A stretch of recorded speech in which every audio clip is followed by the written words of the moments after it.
Well, hello there. This time I'm deconstructing the scam and lies of Dr. Joe Dispenza, or, to give him his full medical title, Joe Dispenza. His claims are not unique among purveyors of flim-flam. He says that the power of the mind, that the power of thought, can change the physical world, and that you can think yourself happy, healthy, rich. His targets, too, are not atypical. The naive and the desperate. There's information in their blood that causes them to be immune to viruses, any virus. Will you see interdimensional beings? Absolutely. You have the brain chemistry to do it. Don't stop it. And the science is so important because it helps us to take these ideas from pseudoscience. Science! Dispenza works for, among others, Quantum University. He's been around for 20 years and he continues to peddle medical fraud to this day, even using paid-for advertising on this very platform. Great. So, let's get stuck in. A defense used by people like Dispenza is that you don't need to be a certified expert to have expertise. Maybe a degree in rocket science helps, but in theory you could tinker with rockets and have the head for that sort of thing, and for purposes of real-world rocket engineering, be an expert without going to school for it. But it would be disingenuous if, self-made expert or not, you told people that you had a doctorate in rocketology and rocketonomy, with a minor in applied Lego. And that's what Dispenza is doing at best. I mean, that's not what he's doing, you know, he's not fooling himself, he's a fraud. An absolute fraud. He goes to bed knowing that. He must be a sociopath. Everywhere you look, you get the same deliberately vague copy on him. Joe Dispenza, DC, studied biochemistry at Rutgers University in New Brunswick, NJ. It's worth noting that Rational Wiki has him fail after his first year. I can't verify that, but note how the copy uses studied rather than graduated. He also holds a BS degree with an emphasis in neuroscience. I cannot find where that degree is from, and deciding not to name the institution in your PR copy immediately suggests it's not from an accredited institution. But whatever. A Bachelor of Science is entry level, and emphasis in neuroscience is meaningless without more detail. Dr. Dispenza also received his Doctor of Chiropractic degree at Life University in Atlanta, Georgia, graduating magna cum laude. And yes, there we have it. The word doctor is not protected in many countries, or at least not beyond stopping people using the title to dupe people into back-alley surgery. In case you weren't aware, chiropractors aren't medical doctors. Chiropractic is a form of alternative medicine based on pseudoscientific ideas founded in the 1890s by D.D. Palmer, not a doctor, who was a proponent of all sorts of pseudoscientific quackery, like magnetic healing, and was generally opposed to mainstream medicine, like drugs and vaccines. The American Medical Association, and any medical association worth a damn, do not recognize chiropractic as legitimate medicine. All those chiropractors you see calling themselves doctor, they got that title from private chiropractic groups whose whole business is giving out degrees and maintaining the chiropractic scam. Chiropractors who adhere to the original tenets of D.D. Palmer, called straight chiropractors, believe in something called vitalism, or the idea that there is a vital force, or energy, to all living things that separates us from non-living things, essentially a metaphysical soul. And the idea of vitalism is that medical illness is caused by some imbalance with this vital energy, and that it cannot be measured or explained in physical terms. sort of not unlike ancient ideas of humours. You're popping like 20 joints. It's just a matter of popping more joints. It just means it's more dangerous, to be quite honest with you. I mean, if this guy pulled any longer or harder, these people would be dead. So anyway, a straight chiropractor rejects science-based medicine and believes that many health conditions stem from a mythical condition called vertebral subluxation, and that regular proper alignment of the spine can prevent or cure a variety of health conditions. Now, there is a real medical condition called subluxation, which refers to a partially dislocated joint, but vertebral subluxation just isn't a real thing. There is a second group of chiropractic called mixers, who are chiropractors that attempt to blend in and complement clinical medicine.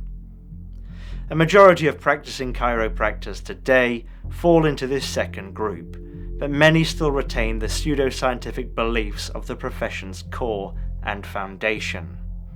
In a 2003 survey of 1,100 chiropractors in North America, 88% were in favour of continuing to use the term vertebral subluxation, even though it is widely considered to be medically meaningless. Most importantly, controlled clinical studies consistently show there isn't any evidence that chiropractic is effective for any condition. There is evidence that spinal manipulation techniques can help with lower back pain, but spinal manipulation techniques are not exclusive to chiropractic. Some chiropractors might stick to just these techniques, but chiropractic is much bigger than just SMT. So, how do you become a doctor of chiropractic? Regulations vary by country. In the US, you have to get a diploma from a program accredited by chiropractic organizations. From what I can tell, you can become a doctor of chiropractic in about 3 years, versus the 10 to 14 years it takes to become a, medical doctor. Dispenza touts himself not as being fringe, but rather a mover and shaker on the pioneering neurology consumer application scene. But his books all draw on personal testimony and of course unverifiable anecdotal conclusions and assumptions. And they and he tell miraculous stories about how you can heal broken bones with just your mind. I just had this one thought, and the thought was the power that made the body heals the body. So I would start off in my mind reconstructing my spine vertebrae per vertebrae. The only thing remotely legitimate he's ever worked on, outside of the proof part of his website, which I'll get to later, is an Italian study from 2014 in the journal Oncology, which found that social skill training for physicians may improve well-being for themselves and their patients. But like I say, a big defense of his is, well, what does any of that matter if what he is saying is true? Well, what he's saying is not true. What he does is he takes real scientific terms, and sometimes he uses them appropriately, but sometimes he just uses them however he wants, and he does this deliberately and knowingly to confuse people who aren't scientists or doctors. The mark. Probably the best and most prevalent example of this, indeed the crux of the bunk Dispenza is selling, are his ideas on the quantum field. He says, think of the quantum field as an invisible field of frequency or energy that connects everything physical and material. He argues that, through the quantum field we, as individuals, are connected with everything, and essentially if we can access the quantum field, we can rebuild our identities as we wish. He argues that, when there's a vibrational match between your energy and that future potential, you are synchronizing your energy to a new experience created from the quantum field. He goes on to say, if you keep practicing synchronizing your energy to these new frequencies, and if they become so familiar to you, you can live in this new energy every day with your eyes open, Then you should experience synchronicities in your life that will come in surprising ways that you least expect.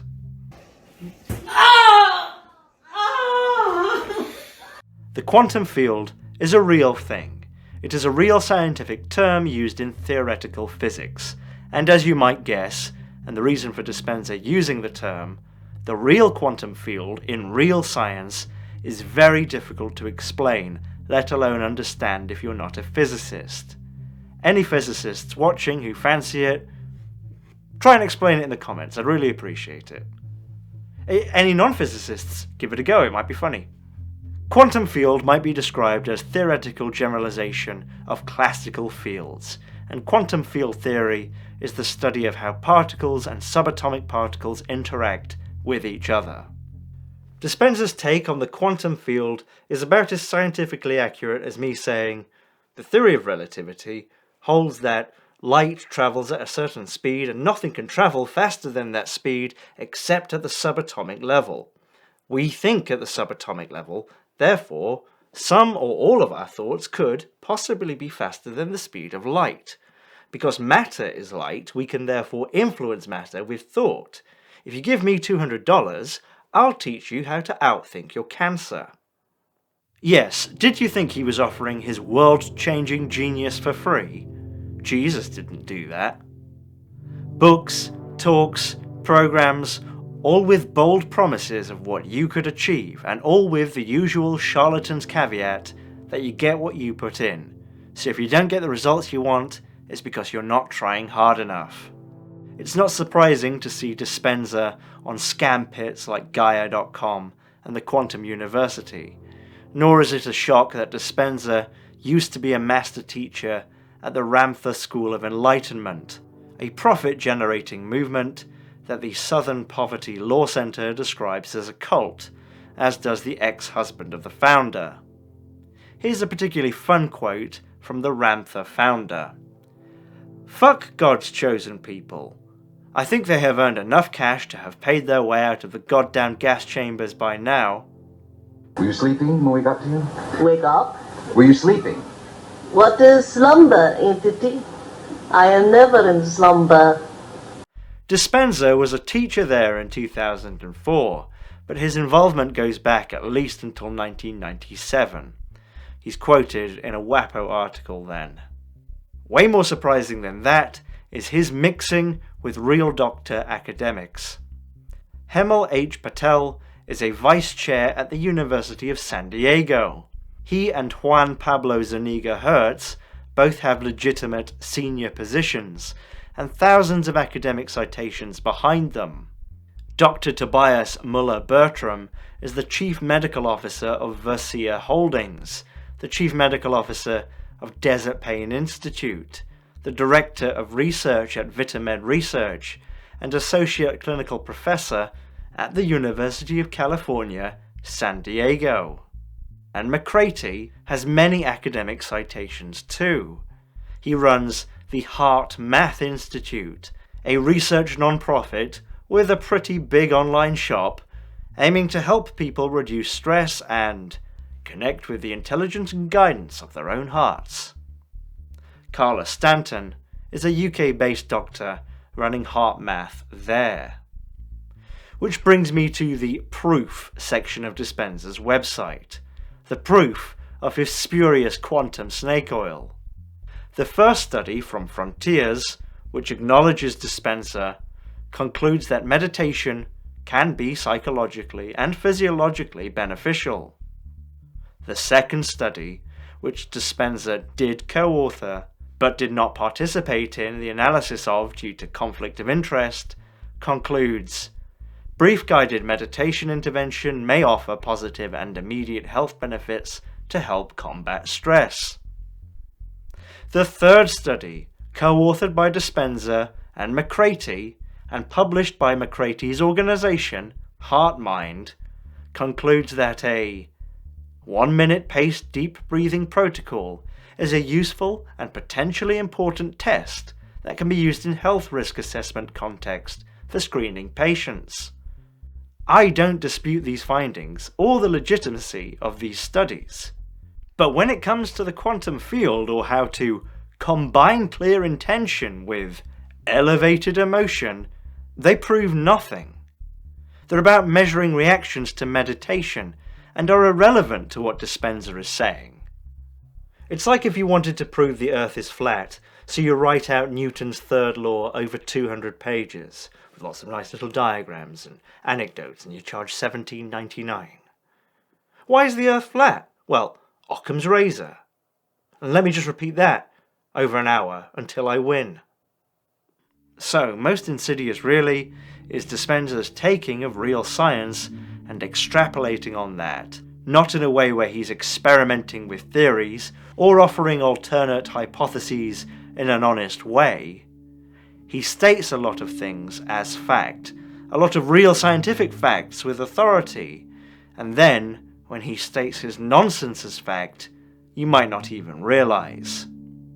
These people might not be saying anything untrue, but they appear on Dispenza's website, where he takes their work and then adds on his own guesswork to the end, which is the final product. Shame on them. And having watched the case studies on Dispenza's website and pored over numerous videos where Dispenza talks at a bored-looking shill of various shapes, I can only really conclude that potential customers aren't really meant to watch any of these things, or at least not absorb them. The case studies just retread the published studies, which are nothing to do with the quantum field, which is nothing to do with brainwaves or chiropractic. So, what makes people fall for this kind of thing? First of all, the obvious answer: desperate people do desperate things. If you're dying of cancer, you might be willing to try anything. I can't blame you. Maybe because it's cheaper than chemo. Maybe because it's less terrifying than chemo. Furthermore, I think people are often looking for answers that they want to hear versus ones they don't. As an example, in an interview with MedPage Today regarding alternate medicine, Dr. Stephen Novella, MD, describes a common story that he hears. A very, very common story that I hear is, yeah, I saw 2 or 3 physicians. I think I have Lyme disease, and my physicians say I don't have Lyme disease because my tests are negative and I don't meet the criteria. But I looked up the symptoms on Google and I have all the symptoms. So then I went to a naturopath and he did a lot of tests for me and he says I do have Lyme disease and he gave me this homeopathic remedy for it. It's hardly surprising that distrust of US healthcare as an industry is so pervasive. It's a greedy, profit-driven system. The opioid crisis and action of Purdue Pharma et al. Have caused massive and completely unnecessary problems that will be felt for decades, and the opioid crisis is by no means the only health crisis going on in America. But the reality is, the medical science used by the profit-driven American system is the same medical science used by the rest of the world. It's not, as the hibbity-jibbity like to say, Western medicine. It's medicine, used not just by the Western or developed world. Believe me, if you walk into a hospital in Tokyo, they are going to be using the exact same type of medicine, real medicine, as they do in California. California is very west and Japan is very east. I also think, just my opinion, that people with a general tendency towards supernatural thinking are probably more susceptible to this stuff. Considering the fact that Joe Dispenza appears on Gaia.com, I think this bears water. Dispenza claims that after breaking 6 vertebrae in his own back, after being hit by a Bronco travelling at 55 miles per hour, he was able to use his own mind and thoughts to heal in 9.5 weeks, without any casts or surgeries. The James Randi website has a pretty good deconstruction of this. If any of it's true at all, he got lucky. Spinal surgery doesn't heal bones, it sets bones to help them heal properly. And Dispenza wasn't lucky that his bones healed, that's what bones do. He was lucky that they didn't heal crooked and cause him excruciating pain for the rest of his life, or to become paralyzed. All of this is about selling shit. Hawking courses, books, exclusive retreats, products from HeartMath, anything that makes money. Why does the FTC allow him to get away with it, and allow these real doctors to betray the public trust and line their pockets? Because this is totally widespread. The FTC is dangerously undermanned, and taking on Dispenza would probably mean taking on a whole industry that's so large it's a non-insignificant part of the economy. Thinking about it now, that's quite a lot of the economy, isn't it? Oh my god. So there we go, it's like the fucking Wild West out there. Jeez. So the reason I chose to talk about Dispenza was I read something about him and I typed his name in, and the first thing that came up was a YouTube ad. And then immediately after that, another YouTube ad for him and his bullshit. Medical misinformation and medical fraud are against YouTube terms of services, so surely they would want to know about this. So do me a favour, and if you see one of his ads, report it. You know, you're not doing anything wrong by reporting it. It's against their terms of service. Fuck him. Why should he be on YouTube? He's a fraudster. In my opinion, he should be in chains. Alright? Thanks very much for watching. You know, if you're someone who's kind of like interested in stuff like this, I'm not calling you an idiot, right? And I'm not attacking you. Don't fall for it, right? I'm not selling you anything. He's trying to sell you all this shit. I don't have anything to gain. I just don't want people to be scammed. Alright, so thanks very much. See you next time. I think I might have a beer or 10.